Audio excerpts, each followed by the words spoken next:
जय माता दी। श्रीमद् देवी भागवत के प्रथम स्कंद में पहली कथा है देवर्षि नारद जी का मिलना, व्यास जी का बन जाना और नारद जी द्वारा व्यास जी को देवी उपासना की प्रेरणा देना। ऋषि मुनियों ने सूत जी को संबोधित करते हुए कहा, हे सूत जी, आपने बतलाया कि व्यास जी के विरक्त पुत्र श्री सुखदेव जी हुए, किंतु आपने यह नहीं बतलाया कि सुखदेव जी की उत्पत्ति किस प्रकार हुई। अर्थात हम सभी इस विषय में विस्तार पूर्वक जानने के लिए लालायित हैं। तब सूत जी बोले, हे ऋषियों, प्राचीन काल में एक दिन व्यास जी अपने आश्रम में विराजमान थे। उस समय उन्होंने देखा गौरैया पक्षी का एक जोड़ा अपने बच्चों को दाना चुगाने का अथक प्रयास कर रहा था। वह बच्चा अभी अभी अंडे से बाहर निकला था। वह रोओं से रहित बच्चा अति सुंदर लग रहा था। वे दोनों गौरैया पक्षी अपने बच्चे के प्रति असीम प्रेम दर्शित कर रहे थे। कभी उनके मुलायम तन से अपने तन को रगड़ते तो कभी उनके मुंह को चूमते थे। आश्रम में बैठे व्यास जी यह दृश्य देखकर अपने मन में विचार करने लगे कि जब पक्षी अपने बच्चों से इतना प्रेम करते हैं तो मनुष्य भला अपने पुत्र से भला स्नेह क्यों नहीं करेंगे। उन्हें तो पुत्रों से वृद्धा अवस्था में सुख पाने की लालसा होती है। इस प्रकार विचार कर उत्पन्न करने के कारण उनके मुखमंडल पर उदासी छा गई। वे विचार करने लगे कि मेरी अभिलाषा को पूर्ण करने में कौन से देवता सक्षम हैं, मैं किस देवता की उपासना करूं। वे इस तरह का विचार कर रहे थे कि देवर्षि नारद अपने हाथ में बीड़ा और दूसरे हाथ में करतल लिए हुए श्रीमन नारायण का उच्चारण करते हुए उपस्थित हुए। उनका आगमन देखकर व्यास जी अत्यंत प्रसन्न हुए। उन्होंने प्रीतपूर्वक नारद के चरणों में प्रणाम किया और पूजा के पश्चात आसन पर बिठाया और बोले, हे देवर्षि, सब कुशल तो है? आज इस ओर कैसे आगमन हुआ?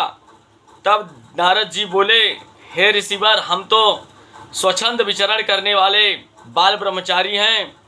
हम कब किस जगह पहुंच जाएं, इस विषय में विचार ना करें। मैं देख रहा हूं कि आपके मन में किसी प्रकार का हलचल है, जिस कारण आपके मुखार बिंदु पर उदासी के लक्षण साफ दिखाई दे रहे हैं। सत्य सत्य कहिए, क्या बात है? आपका मुखमंडल उदास क्यों है? तब अपने मन की व्यथा प्रकट करते हुए बोले, सुना है पुत्रहीन की गति नहीं होती, मेरी यही बेचैनी का कारण है। अतः हे देवर्षि, मेरे मनोरथ को पूर्ण करने में कौन से देवता सक्षम हैं जिनकी मैं उपासना करूं। इस विकट परिस्थिति में एकमात्र आप ही मेरे आश्रयदाता हैं। व्यास जी के विनीत वचनों को सुनकर नारद जी ने कहा, हे व्यास जी, इस घड़ी जो प्रश्न आप मुझसे पूछ रहे हैं, ठीक यही प्रश्न मेरे पिताजी ब्रह्मा जी ने श्री हरि विष्णु से किया था। भगवान श्री हरि जो जगत का पालन कहलाहार कहलाते हैं, जिनके वाम अंग में श्री लक्ष्मी जी सदैव विराजमान रहती हैं, वक्ष स्थल पर श्री वत्स का चिन्ह आलोकित रहता है और दिव्य कौस्तुभ मणि शोभायमान होती है। उन श्री हरि को समाधि में लीन देखकर ब्रह्मा जी को महान आश्चर्य हुआ। जब श्री हरि समाधि से निवृत्त हुए, उस समय ब्रह्मा जी ने उन्हें प्रणाम करते हुए पूछा, हे भगवान, आप संपूर्ण जगत के स्वामी हो, भूत भविष्य वर्तमान सभी आप कुछ आप हो, जीवों के आश्रयदाता रक्षक आप हो, संपूर्ण ब्रह्मांड आप में निहित है। अब फिर आप किस की तपस्या में ध्यानमग्न रहते हैं? हे अखिलेश्वर, हे आदि पुरुष, आपकी इच्छा से मैं सृष्टि के संचार करता हूँ और आपकी आज्ञा प्राप्त होने पर रुद्र अवतार भगवान शिव सृष्टि का विनाश करते हैं।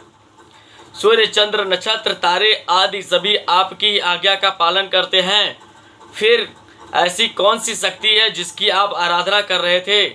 हे जगत के आधार, मेरे कौतूहल को आप शांत करने की कृपा करें। ब्रह्मा जी के विनय पूर्वक वचनों को सुनकर श्री हरि के ओठों पर मंद मुस्कान उभरी। तत्पश्चात वे बोले, हे ब्रह्मा जी, समस्त लोकों के प्राणी जानते हैं कि आप सृष्टि का सृजन करते हैं, मैं पालन करता हूँ, और रुद्र भगवान संहार करते हैं। किंतु वेदों के गूढ़ रहस्यों को जानने वालों के ये ज्ञात है कि हमारी शक्तियों के अधिष्ठात्री शक्ति देवी हैं। उसी की सात्विक की शक्ति से हम पालन करते हैं, उनकी राजसी शक्ति से तुम सृजन कार्य संपादित करते हो, और शिव जी उन्हीं देवी शक्ति की प्राप्ति तामसी शक्ति द्वारा संहार करते हैं। उन्हीं को परोक्ष शक्ति के अधीन होकर मैं शेष शैया पर शयन करता हूँ। प्रलय काल का समय मेरे शयन के समय होता है, और सृजन के समय आने पर जागृत हो जाता हूँ। वह शक्ति आदि शक्ति है, मैं सदैव उसी के अधीन रहता हूँ। संसार में उत्पन्न भय को उत्पन्न करने वाले दानवों का वध उसी शक्ति की प्रेरणा से प्रेरित होकर करता हूँ। हे ब्रह्मा जी, पूर्व काल की बात है, जब सर्वत्र जल ही जल था, मेरे कान के मैल से उत्पन्न मधुकैटभ नामक 2 महाबली असुर पैदा हुए, और उन असुरों से मुझे 5000 वर्षों तक बाह्य युद्ध करना हुआ। उस आदिशक्ति भगवती की जब कृपा प्राप्त हुई तब उन्हें मारने में सफल हुआ। प्रत्येक युग में मुझे 12 कच्छप, नृसिंह, वामन आदि अवतार ग्रहण करने होते हैं। आप स्वयं इस बात के प्रत्यक्षदर्शी थे। जब धनुष की डोरी टूटी और उसके झटके से मेरा मस्तक धड़ से अलग हो गया, उस समय तुमने घोड़े का सिर मेरे धड़ से जोड़ा, जिस कारण मैं हैसिरा नाम से विख्यात हुआ। हे सृजनकर्ता, आप किसी बात से अपरिचित नहीं हैं। मेरे ज्ञान के अनुसार भगवती जगदम्बिका ही सर्वश्रेष्ठ शक्ति है। इतनी कथा सुनाने के उपरांत नारद जी बोले, हे व्यास जी, इस गुप्त रहस्य को स्वयं श्री हरि विष्णु ने ब्रह्मा जी को बतलाया, और उन्होंने मुझसे कहा, अतः हे मुनिवर, अपने मनोरथ को पूर्ति की आकांक्षी इच्छा रखना हो तो भगवती जगदम्बिका के चरण कमलों की वंदना करो, तुम्हारी समस्त अभिलाषाएं पूर्ण होगी।